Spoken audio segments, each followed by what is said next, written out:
या बातमीपत्राचे प्रायोजक आहेत विल्बर्ट प्रॉपर्टीज, घर प्रत्येकाचं नातं विश्वासाचं।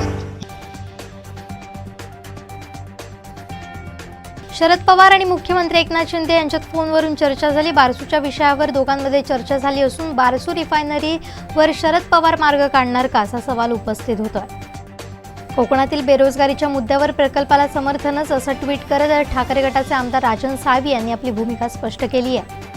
बारसूत निघालेल्या खासदार विनायक राऊत यांचा ताफा पोलिसांनी चेकपोस्टवर अडवला। सीमेवर मोठ्या प्रमाणात पोलिसांचा फौजफाटा तैनात करण्यात आला। वेळ पडली तर आम्ही मुंबईतील अख्खी शिवसेना या परिसरात उतरवू असा निरोप खासदार विनायक राऊतांकरवी उद्धव ठाकरेंनी ग्रामस्थांना दिला।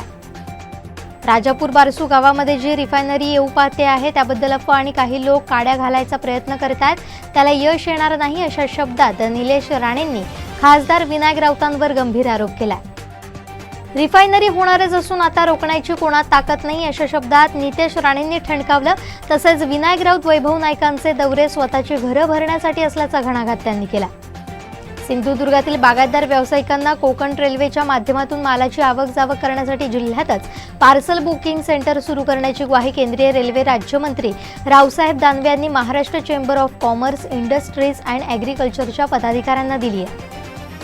मुख्यमंत्र्यांचा अभिनंदनाचा ठराव आणि विरोधकांच्या विकास कामांचा बहुमतावर रद्द केलेला ठराव या दोन विषयावरून सत्ताधारी आणि विरोधक यांच्यामध्ये झालेल्या जोरदार खडाजंगीनं देवगड जामसंडे नगर पंचायतीची सर्वसाधारण सभा वादळी ठरली। घरात कोणीच नसल्याची संधी साधून इंसुली सावंटेम येथील प्रथमेश राणे यांच्या घरात अज्ञात चोरट्यानं चोरी करून तब्बल 2.5 तोळ्यांचा हार लंपास केला। उद्धव ठाकरे यांनी मुख्यमंत्री पदावरील दावा सोडलाय।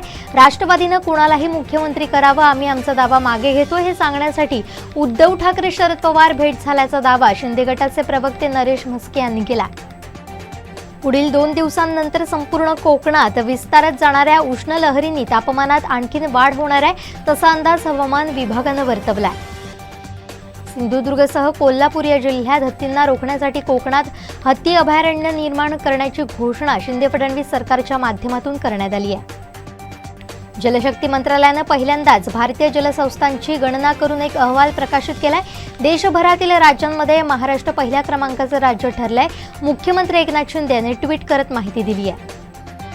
वेंगुर्ला नगर परिषदेमार्फत 22 एप्रिल 2023 ते 28 एप्रिल 2023 हा आठवडा वसुंधरा आठवडा म्हणून साजरा करण्यात येतो। या प्रकल्पाअंतर्गत सकाळी भव्य सायकल रॅलीचं आयोजन करण्यात आलं होतं।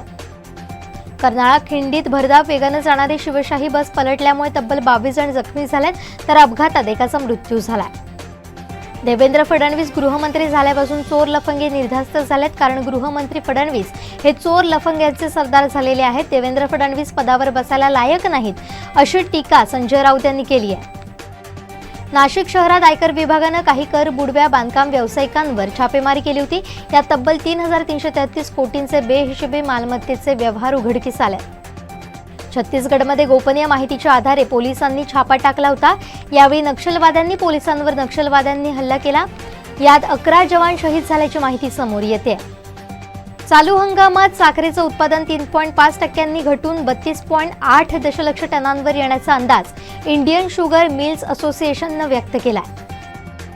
मुख्यमंत्री एकनाथ शिंदे हे साताऱ्यात त्यांच्या गावी असून व्हिडिओ कॉन्फरन्सिंगद्वारे काम करतात। वरिष्ठ अधिकाऱ्यांची बैठक घेऊन विविध विभागांच्या 65 फाईल्सचा त्यांनी निपटारा केला।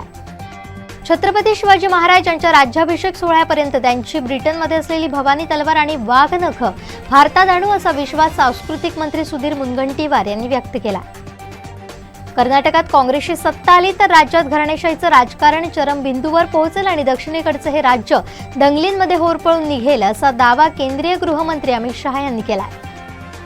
समलैंगिक विवाहाला कायदेशीर मंजुरी देण्याची मागणी करणाऱ्या याचिकेतून उपस्थित करण्यात आलेले प्रश्न संसदेवर सोडण्यासंबंधी विचार करावा अशी विनंती सॉलिटरी जनरल तुषार मेहता यांनी घटनापीठाला केली आहे। काँग्रेसचे माजी अध्यक्ष राहुल गांधी यांनी गुजरात हायकोर्टात धाव घेतली आहे। मानहानी प्रकरणात दोषीत्व स्थगित करावं अशी विनंती राहुल यांनी हायकोर्टाला केली आहे। WHOनं भारतातील आणखीन एका कप सिरपच्या गुणवत्तेवर प्रश्नचिन्ह निर्माण केलेत। भारतातील एका कप सिरपला दूषित सांगितलंय। या बातमीपत्राचे प्रायोजक होते विल्बर्ट प्रॉपर्टीज, घर प्रत्येकाचं नातं विश्वासाचं। आमचे दिवसभरातले सर्व अपडेट्स, ताज्या घडामोडी आणि थेट लाईव्ह पाहण्यासाठी सबस्क्राईब करा, लाईक करा कोकणचं नंबर 1 महा चॅनल कोकण 7 लाईनचं YouTube चॅनल.